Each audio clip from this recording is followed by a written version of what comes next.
The war has changed. That's what the CDC proclaimed in a recently leaked internal document, warning that Delta variant breakthrough infections were more severe and pervasive than originally anticipated. Now, in a full-fledged panic, the libs have gone mask mad once again. Friends, it's time for Hold the Line.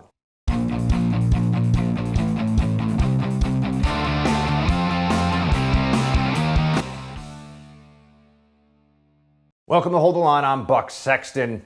We knew it. We told you. As long as the virus of Fauciism lingered in our society with mask mandates on planes, with some social distancing paraphernalia still up in the office or whatever, it was just a matter of time before the libs would panic again and try to bring all of this stuff back. What's remarkable is that right now, if you look at the numbers of hospitalizations and deaths from COVID, it's still very low. It's at the kind of levels on both of those points where you would think that we would be largely celebrating our victory over the virus and worried a whole lot less about what it looks like going forward. But no, instead now we have the full-on panic brigade from all of the Fauciites, from the Biden White House, from the Democrat Party, telling us that we need to be doing some of the things we did when the virus did not have a vaccine out there, when the virus did not actually have effective ways of doing real mitigation through herd immunity. No, instead we're being told things like when you're home with your kids, even if you as an adult are fully vaccinated, you should probably wear masks because your kids aren't vaccinated. This is the Surgeon General saying just that. For example, if you happen to have a lot of interaction with folks who are unvaccinated, let's say you're a parent like me who has young children at home who are not vaccinated, that's a circumstance where being extra cautious and wearing that mask, even if you're fully vaccinated, wearing it outside when you're in indoor public locations is an extra step to protecting those at home. Yeah, they're actually telling you at home with your own kids, wear a mask. These people are nuts. I mean, this has really just gotten completely out of control, right? That's the Surgeon General. Why would anyone do that? No normal, emotionally, psychologically healthy adult would say, I'm vaccinated, comma, and I'm still going to be at home with my own children wearing a mask. This is mask madness. That much is very clear. But the Biden White House is still very much on this message that if you just listen to us, we'll control this. We have the tools, Joe Biden says. We've spent the last 6 months preparing for this possibility. The vaccines are highly effective. We have enough vaccine for everyone to get vaccinated. And thanks to the American Rescue Plan and the hard work of the American people, we've administered over 325 million vaccinations doses in the past 6 months. We have the tools to prevent this new wave of COVID from shutting down our businesses, our schools, our society, as we saw happen last year. So why are we even talking about it then? The shutdowns. Why is that even under discussion? We have the tools. We've used the tools. People have gotten vaccinated. Over 160 million, as he points out here. But there's still this, we might have to do it again? Based on what? Are we really trying to chase a zero COVID future where there'll be no COVID cases, no hospitalizations, no deaths whatsoever in a country of over 330 million people? What has to happen for the lockdowners, the Democrats here, to understand how absurd their position has become? I mean, you see what the CDC has been doing. They're constantly now changing their guidance. They're discrediting themselves by flip-flopping on this stuff. Now, all of a sudden, it's, well, maybe you should wear a mask indoors even if you're vaccinated. Hold on a second. The bargain here, the deal that we struck, so to speak, months ago, was if you get the vaccine, you're good, you're done. No more mitigation, no more masks, none of that stuff.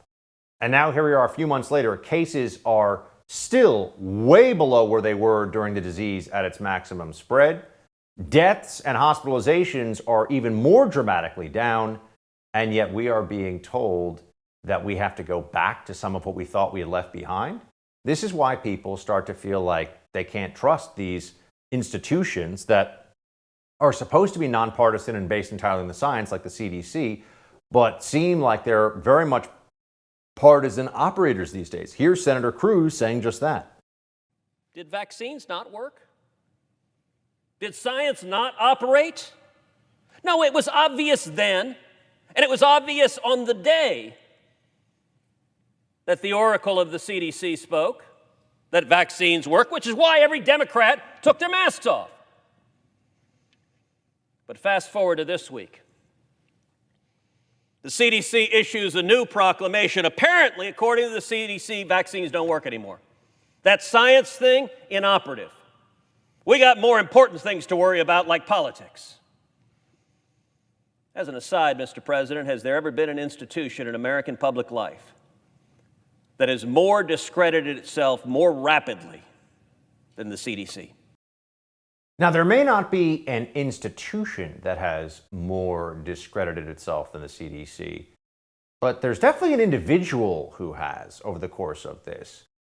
The liberals' great hero of the pandemic from the beginning, Dr. Anthony Fauci, who, as you know, on this show, we have been deeply critical of for a long time now, well over a year, because it seems like this is a guy who spends far too much time playing to the cameras, trying to get on television, saying things that are contradictory, changing it around all the time. We're told the science is settled by people like Fauci, and then they unsettle the very science they had previously claimed was settled and therefore beyond dispute, beyond discussion. Here is just a little montage. We need a montage of Dr. Anthony Fauci flip-flopping on just the mask issue alone. People should not be walking around with masks. Let me just state for the record that masks are not theater.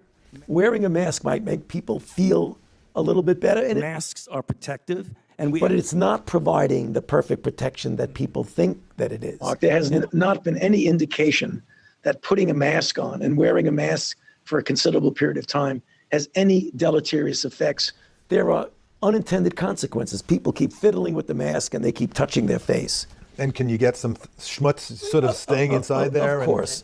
You do not need to wear a mask indoors if, in fact, you've been vaccinated. Good that you're vaccinated, but in a situation where you have people indoors, particularly crowded, you should wear a mask.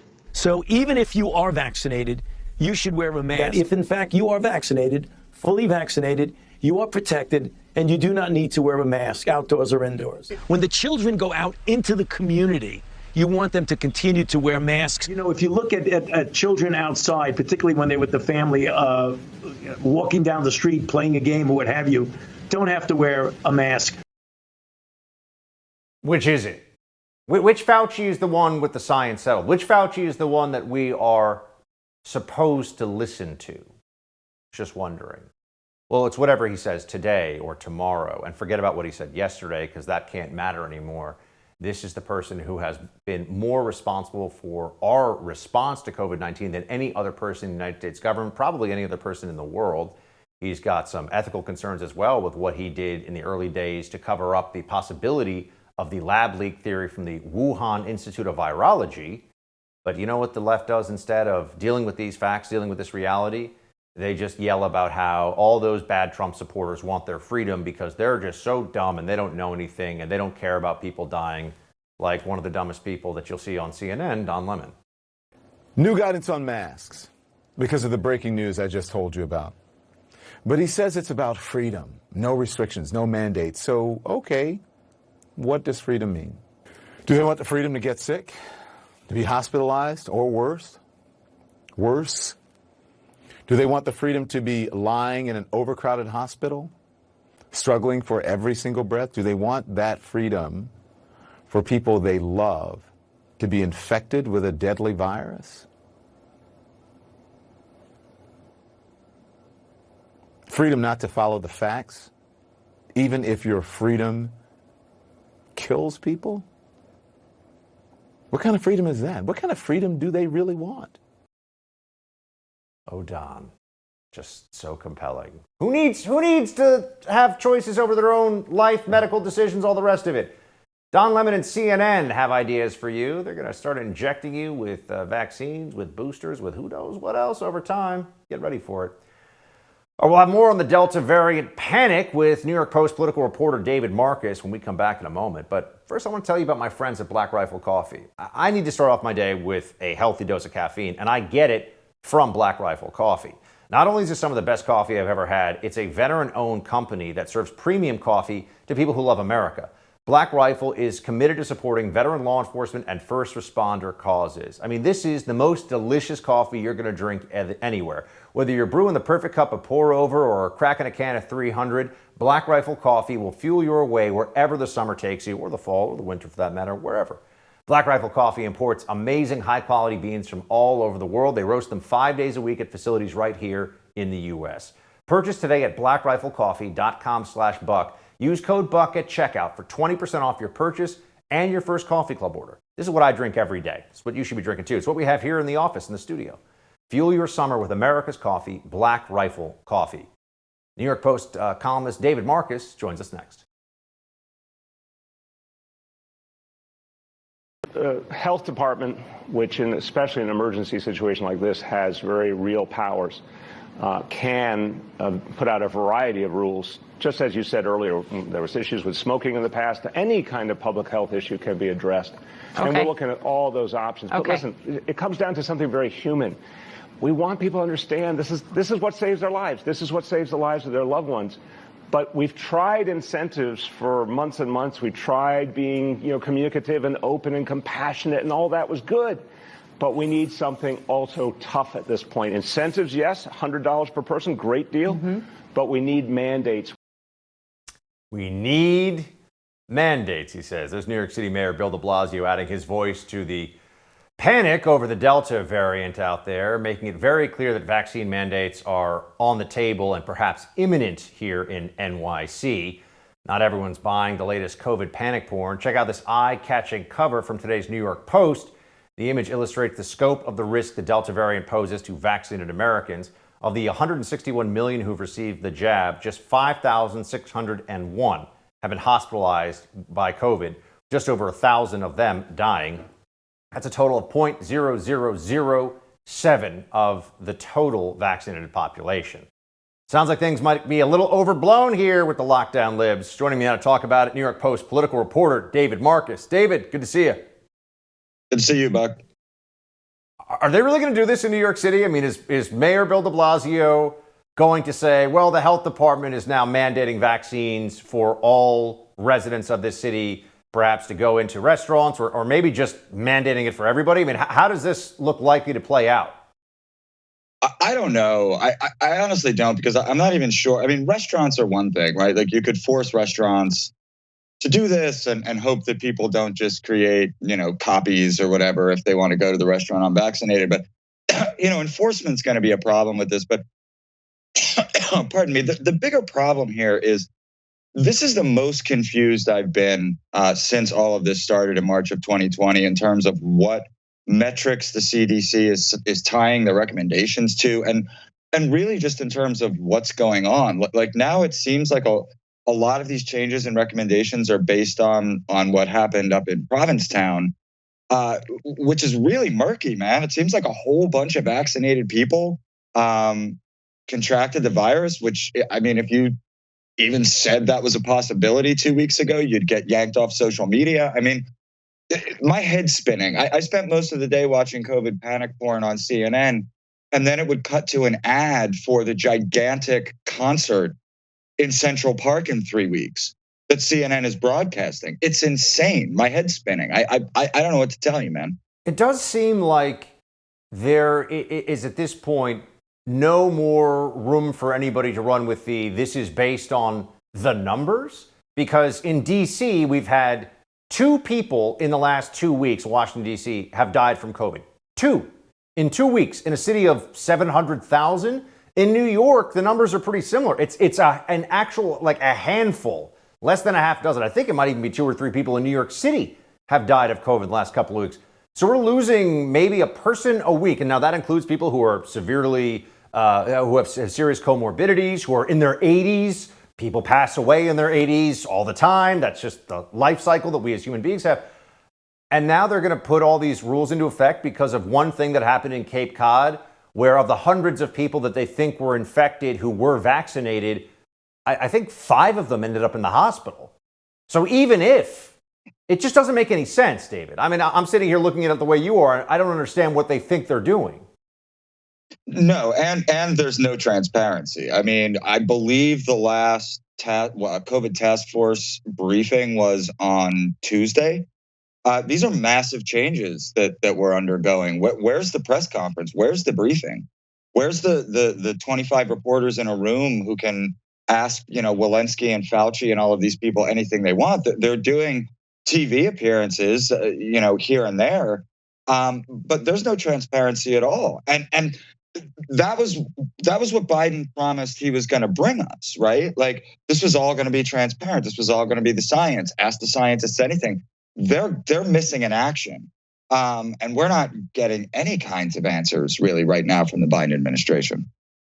It seems also like we're heading for blue states taking pretty extreme actions, but a lot of red states, I mean, Governor Ron DeSantis down in Florida, Governor Abbott in Texas, they're blocking some of these measures. So we may actually have a situation finally where there are going to be places in the country, there have been some of this, but there was always, cities would take these measures because they weren't being blocked from it, right? Like Miami had a mask mandate, even when there was no statewide mask mandate in Florida. Same thing with cities in Texas that are run by the LIBS, right? Austin and Houston. Mm-hmm. Now we may actually be at a place where the state government is blocking local government from doing it. So there'll be blue states in panic and red states living normally. Maybe this is what it takes for us to get to a place where we can see who's right and who's wrong with all this? I mean, it might. There's also, of course, all those states in between that aren't California or Texas or New York or Florida, many of which under the radar had pretty lax policies and did okay, right? I mean, this has always been a patchwork across the country. So, yeah, I mean, I certainly hope that there are places that resist this. I still have hope that New York City might be one of them because it's not California here. I don't think people are ready for this again, but who knows, man? I mean, de Blasio is on his way out. He could try to pull this. I almost hope he does so that Cuomo will say no because they hate each other. Do you think Governor Cuomo of New York would step in and say that de Blasio is a nutcase and we can't actually allow this to happen? I think if Bill de Blasio said the sky was blue, Andrew Cuomo would claim it was green. Yes, I mean, I have some hope of that. And yeah, Cuomo's been notoriously or very, at least strangely absent over the last week. I mean, This is the guy who loves to get on TV and he's the one in charge and don't you love his tone? And I don't know where he is or what he's doing. So it's a really confusing moment and we need some answers from government on all levels. I know you're out in Brooklyn. I'm already seeing in New York, though, there's no mandate. There's been no change. People in stores, I just got a coffee before I came on here to do the show. People in the store wearing them, people who work there, people going in, putting a mask on. It feels like they're getting ready. Are you seeing that too? Yes, and not for the first time. I mean, there is a very fast relationship between seeing all this stuff on the news and going out into New York the next day, and the number of masks have increased, right? We've seen this before, but yeah, it feels pretty dramatic the last 2 or 3 days. Well, David, enjoy the fresh air as long as you can. I think we're heading for mask non-compliance in some places. We'll see if that happens. Thanks so much. Thanks, Buck. As many businesses in New York City prepare for renewed indoor mask mandates, one small business owner is speaking out against the revival of COVID restrictions. New York City art gallery owner Eli Klein joins us next to discuss the potential cost the mandates will have on small business. First, I want to talk to you about the most valuable asset you have, your home.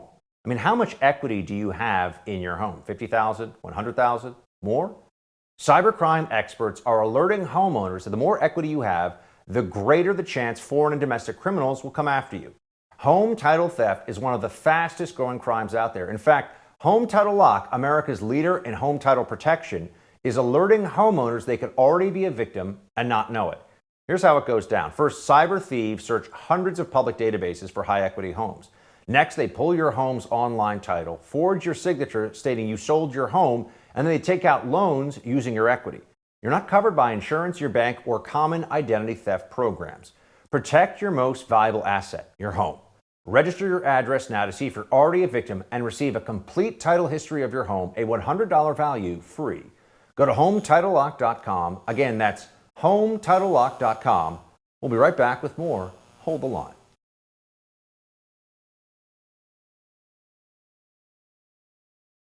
It's happening, folks, just like I said it was going to. Los Angeles mandated indoor masks for unvaccinated and vaccinated folks. D.C. quickly followed suit and pulled the power cord here. And then New York City's Mayor Bill de Blasio is promising new mask rules to come as soon as Monday. They just can't fathom letting go of the control, no matter what the damage to folks out there may be. Eli Klein is the owner of a New York City art gallery. He is pleading with Bill de Blasio, mayor of New York, not to bring back masks indoors, tweeting, "A mask mandate is a slowdown for all indoor entertainment venues, stadiums, gyms, theaters, concert halls, clubs, malls, stores, offices, etc. People don't want to do these things if they have to cover their face. Wearing a mask removes joy, normality, and comfort from activities." I could not agree more, by the way. Eli Klein joins us now. Eli, thanks so much. Thanks so much for having me. First, I mean, as somebody who is a small business owner as well as in the arts community here in America's largest city, what has it been like just trying to keep everything going during these lockdowns and mandates and all the rest of it? So, to be honest, it's been frustrating. There was a lot of there's not clarity with respect to what's going on, and the real problem here is that I like to say, and this is the truth, it's not just a mask, and it's not just a mask. This mask mandate, if implemented during the summer, when we might not have COVID levels this low in New York for until May 2022. If mask mandates are implemented now, they might stay here long term, and then it's a slippery slope. But what's next is capacity limits, social distancing guidelines, other restrictions, forced business closures. There's just no end in sight, and there has to be. And that point came when all adults had vaccine access, and we've had vaccine access for many months now. And that has to be the point to which no COVID restriction is acceptable anymore. And the most difficult part about it is simply not knowing what the future holds, right? If they're going to start implementing COVID restrictions in the summer, what are they going to do in respiratory virus season here in New York in the winter? Will they close my business again? It's just, it's a level of craziness and kind of irrationality that is hard to believe. I mean, there's no evidence of a net benefit to masking immune people. It's just ridiculous given what it will do to New York City, what it will do to tourism.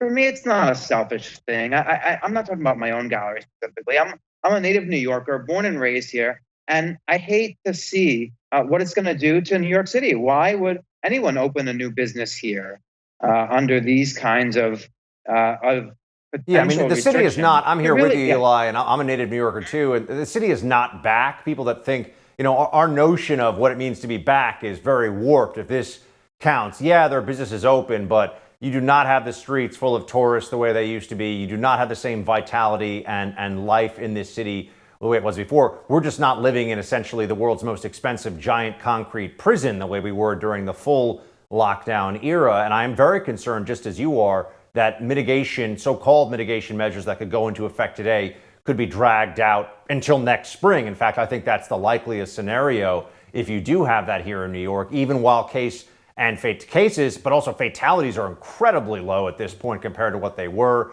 A couple going on a week-to-week basis now. Broadway, one of the best-known reasons for people to come to New York, is saying they're going to require audiences to be fully vaccinated and wear masks at all shows. This is the theater industry announcing this today. Why, Eli? I mean, what do they really think this is going to accomplish other than harass and annoy people? I mean, to have a group of fully vaccinated people masked together is just it's really beyond reproach. It is it's something that is so shocking that it's even difficult to comprehend or talk about, to be honest. I mean, I never thought they would have backtracked so quickly without real evidence that masking immune people even has that benefit. But we're going to see, people aren't going to come to Broadway. First of all, with respect to Broadway having these big theaters that are, potentially only for fully vaccinated people, I was asked today, would I do that in my gallery? And here in New York City, the majority of people that are unvaccinated are Black people, right? And so my answer is simply, I will not be implementing a rule that effectively bans over 60% of Black people from my gallery. And I don't think other people in New York City should do that either. Eli, thanks for sharing. Yeah. Thanks for sharing your perspective with us. Stay strong. We'll talk to you about this. All right. Absolutely. You too. Thank you. All right. Coming up, filmmaker Dinesh D'Souza joins us to discuss the latest on the January 6th Commission. Right now, let's talk about my friends at My Digital Money. Everyone wants to invest in cryptocurrency, but it's not that easy to get started. That's why Colin Plume, the CEO of Noble Gold, decided to create My Digital Money. It's an easy-to-use, self-trading crypto IRA platform with concierge-level customer service. It's one of the few U.S.-based cryptocurrency companies that will answer your phone call and help you get started.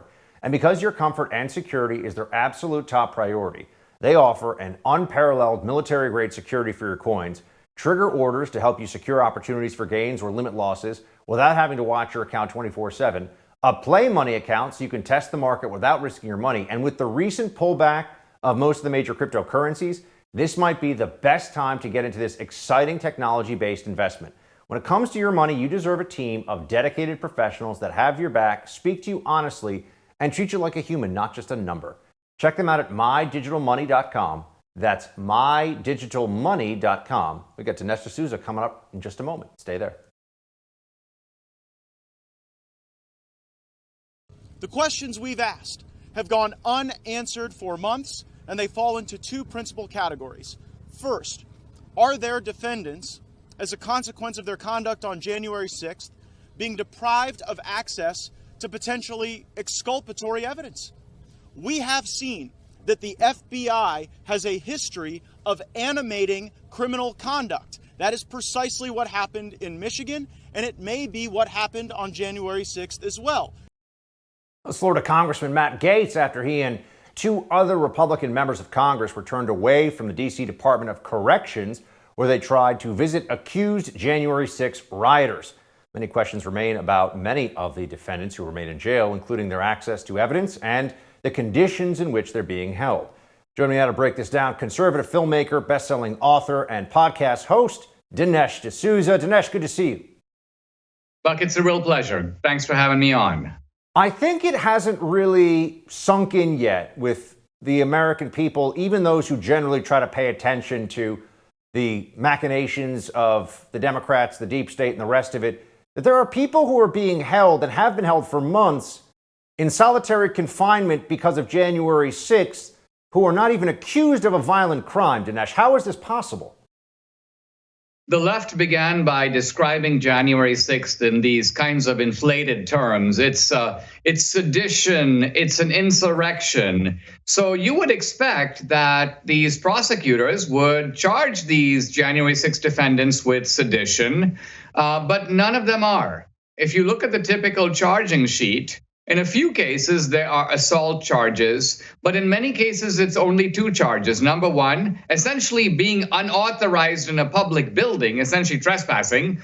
And the other is, quote, obstructing an official proceeding, which is to say, I guess, delaying for an hour or two the ongoing process that was going on in the Capitol. Now, the left is guilty of this 10 times over. They obstruct official proceedings all the time. They do it violently. They've been doing it essentially for a year nonstop in Portland. And so yet you have all these guys, and there are a handful of them, a couple of them that have been, their cases are now adjudicated. But most of the other guys, they haven't even had a trial. They haven't been found guilty of anything. They're presumed innocent, I take it, until they're found guilty. And yet they're being held under harsh conditions. I understand being treated very badly by the DC correctional system, and in some cases held in solitary confinement. So that means 23 hours a day in the lockup with very limited access to other people, and in some cases, very limited access to your own lawyers. Dinesh, Nancy Pelosi joined George Stephanopoulos insisting recently the Select Committee should have no partisanship. Take a look at this. I do believe that the work of this committee, in order to retain the confidence of the American people, must act in a way that has no partisanship, is all about patriotism. And I'm very proud of the members of the committee, and I'm certain that they will accomplish that goal. We have to, again, ignore the antics of those who do not want to find the truth. I mean, Dinesh, she says she doesn't want this thing to be partisan. She blocked Jim Jordan and Jim Banks off of that panel, which is really not done generally in the Congress. But I can't tell which is more troubling, Nancy Pelosi being so delusional that she believes this stuff, or that she's such a practiced liar that she could say this with a straight face. Well, there are a couple of huge questions about January 6th that this commission, I believe, will not even take up. One is, how much did Nancy Pelosi know, and what was her basis for rejecting security for January 6th when she was repeatedly warned that there might be trouble at the Capitol? The second question is, what was the role of the FBI in instigating the entry into the Capitol? Not just in a sense, planting undercover people to find out about it, but actually proposing it, driving the plan forward, making it happen. The FBI, as we know, is very involved in a similar plot to kidnap Gretchen Whitmer. In fact, that plot may not even have gone forward without the FBI. So what was the FBI's role? It's kind of interesting. We've got this agency that they participate in plots and then foil them at the last minute and go, wow, we're amazing. We foiled this plot that we ourselves instigated. I mean, this is really shenanigans at an amazing level. And then when we saw those Capitol Hill guys, the police officers, I mean, I was kind of impressed by the crying fest. Schiff was crying, and, Kinzinger was crying, and the Capitol police officer was crying. But some of their accusations really don't match up. One guy said, a crowd was yelling the N-word at me. Well, where's the surveillance video? Didn't you have a body cam on? Let's see the footage. There's almost nothing at the Capitol that isn't recorded. So if this really happened, we would expect to find it on tape, yet evidently it's not on tape, which tells me it didn't happen. I mean, Dinesh, they had this committee meeting earlier in the week, as you mentioned, the testimony of different officers. We didn't find out anything new. Is the plan here to just keep having these one-offs so the media can go into these spasms of outrage and despair about January 6th, every few months until the midterms? What do you think the real strategy is here? I think the real strategy is one of a blatant intimidation. In other words, basically what Pelosi is saying is, listen, we're running an armed camp, and we've got these militias called the Capitol Police on our side. And so we're sending out the message to Trump supporters across the country that we're going to treat all of you as potential terrorists and insurrectionists. And if we get a hold of you, we can lock you up and basically mistreat you without trial. So this is a kind of an importation, I would say, of a Cuban-style system to America. The most chilling thing to me is the relative silence of the Republican Party. Apart from Paul Gosar and Matt Gaetz and Louis Gohmert and Marjorie Taylor Greene, you have essentially the dog that isn't barking here is, where's Ted Cruz? Where's Mitch McConnell? Where's the leadership of the Republicans in the House and the Senate? They're scared of this issue. They're keeping arm's length from it. And this is only emboldening the left to think, hey, listen, it's open season on these guys, and their own team won't defend them. What do you think the next move is then? I was going to ask you about Republicans. They haven't really seemed to be willing to stand up on this and point out that, holding people in solitary confinement for a crime that's effectively trespassing and obstruction of government is outrageous. This is emboldening the Democrats. What do you expect them to do then over the next few months? Well, there are some of these people, and by piling charge on top of charge, they get these people to take a plea and then throw themselves at the mercy of the court. And this is not good either, because a lot of the DC judges are very left-wing. They're kind of in league, if you will, with the left. Some of the defendants are facing huge charges. 15 and 20 years in prison. Think about it. This is a crowd that went to DC to support Trump. They genuinely believe the election was stolen. They went, boisterously to the Capitol to get their questions answered. They weren't trying to overthrow the government. They weren't trying to organize a coup. This was an unarmed, rowdy group of people. And yeah, some of them should have had the good sense to realize they shouldn't get into the Capitol. But when you consider what Antifa had been doing in all the months prior, you can forgive them for thinking, hey, listen, political protest doesn't have to stay within confined boundaries. Look at all these guys on the left and what they're doing. Why can't we do some of the same? But little did they realize that there's a huge double standard of justice in this country, and they're seeing it right now. Dinesh, thanks for your perspective. We'll stay on this story. We'll have you back soon to talk about it. My pleasure. Pelosi breaks her own mask rules, of course, and the squad thinks every single thing is racist. That's not a shock. We'll have those stories, though, coming up in Quick Hits. But first, have you ever wanted to invest in real estate, but you didn't have the time to do it on your own, and you didn't want to make rookie mistakes? I felt exactly the same way as you until about a year ago. I've always loved the idea of real estate investment, but I didn't want to get involved in something without some guidance. Then I met my friends at Done For You Real Estate. They've got real expertise in this. They took all of the guesswork out of it for me. They found me an awesome property. They rented it out for me right away. They managed the tenant for me, and now I get a check every month like clockwork. Don't wait another second to see if my buddies at Done For You Real Estate can do for you what they did for me. Visit doneforyoubuck.com to see how it works. Again, every step of the process, from picking the city, the house, getting the loan set up, getting a tenant in place, and a management company to handle the whole thing for you. Just go to doneforyoubuck.com to see what my friends can do for you. That's doneforyoubuck.com. Go to that website to begin your real estate investment journey today. We'll be right back with Quick Hits.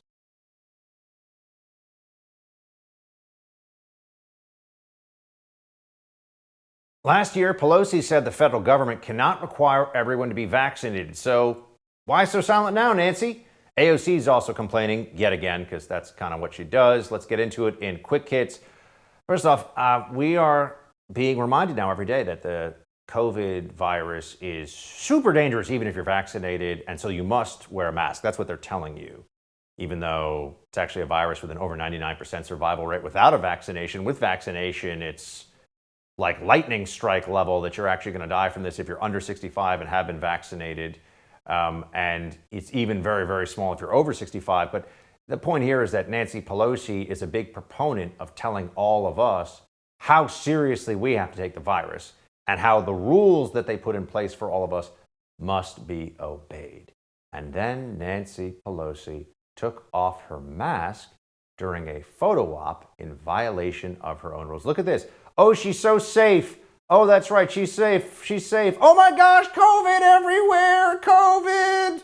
There's so much COVID spraying in the air now. Oh, without those masks, it's all just going right in, right? I mean, what's the point of wearing a mask if you're then going to pull down the mask and be right next to people and be breathing? Look, I think masks are dumb. I've always thought they're dumb. You know that. But it's even dumber to pretend you think masks are really useful and worthwhile and then pull them down and act like that doesn't make a difference. One thing I know for sure, whatever you think about masks, if you take them off, they definitely don't work. They definitely don't work. Another thing that we're seeing now from the Democrats is that while they at one point, let's actually go to present, then we'll do the reverse. Now they're telling you that you might have to get vaccinated, that they might make you get vaccinated, whether it's state and local government going to do it to you, or if you're a federal government employee, the Biden administration going to make you get that shot. But it wasn't long ago that Pelosi was saying, you can't require people to do this. Back in April, here's Nancy Pelosi. We cannot require someone to be vaccinated. That's just not what we can do. It is a matter of privacy to know who is or who isn't. I can't go to the Capitol physician and say, give me the names of people who aren't vaccinated so I can go encourage them to be, or make it known to others to encourage them to be vaccinated. So we can't do that. But wait, what seems to have changed? And things are much worse then in terms of COVID. Far higher fatalities, hospitalizations, far less herd immunity. There's a lot of immunity out there right now, folks. A lot. But yet we're now supposed to think that what wasn't necessary then is necessary now, even though the numbers have gone in the opposite direction. In essence, as we've all become much safer from COVID as a society and have dealt with this even longer, we're being told now we have to do things that when there was a higher risk of COVID, they were saying it was not necessary. Someone is going to have to explain how that makes any sense. But I have a feeling they won't do that. No, instead, I think what's likely to happen here is they're just going to say, be quiet, peasant, take the shot, and then take the booster. And then probably take the booster 6 months after that, too. AOC. Yes, I know. She's always able to get attention in the media because that's a whole other story. But she shared in response to the bipartisan budget agreement in the Senate the following. A lot of times bipartisan agreements are just as defined by who people in power agree to exclude than include. And it seems like what she's pointing to here is not a lot of diversity. Is that what this is all about? Well, if you're wondering, the next one to tweet about this, Corey Bush wrote, is this the bipartisan infrastructure group or the audience at a Kid Rock concert? I think the Kid Rock concert joke there. Oh, I'm sorry. And then the hashtag negotiation so white. So I think it's pretty clear here that it's too many white people involved in the negotiation, not enough diversity. That's where we are now from members of Congress who don't like the deal. I don't know what to say. First of all, why we got to bring Kid Rock into it? Guy's a great performer. I celebrate his whole catalog. And then there's Joe Biden, who said something that you just got to hear it to believe it. It's going to get better. Yeah. It's going to get better. You're going to make an awful lot of these electric vehicles pretty soon, too. Yes. Yeah. All right. Well, that's cool. And anyway. And if we I don't used to drive an 18-wheeler, man. Yeah. Oh, I wish I could. I used to drive an 18-wheeler, he says. You know, sure he did. Sure he did. That's all the time we have for this episode of Hold the Line. Before we go, I want to remind you of our latest sponsor, My Digital Money. You've probably been hearing a lot about investing in cryptocurrency, but it's not easy to get started. That's where My Digital Money comes in. This is a easy-to-use self-trading crypto IRA platform with top-tier customer service. It's one of the few US-based cryptocurrency companies that will answer your phone call, help you get started, and they give you unparalleled military-grade security, plus trigger orders to help you secure opportunities without constantly watching your account. A play money account, so you can sort of test things out without losing money in the process and see how you do. And with the pullback of most of the major cryptocurrencies, this might be the best time to get into this exciting technology-based investment. When it comes to your money, you deserve a team of dedicated professionals who have your back, speak to you honestly, and treat you like a human, not just a number.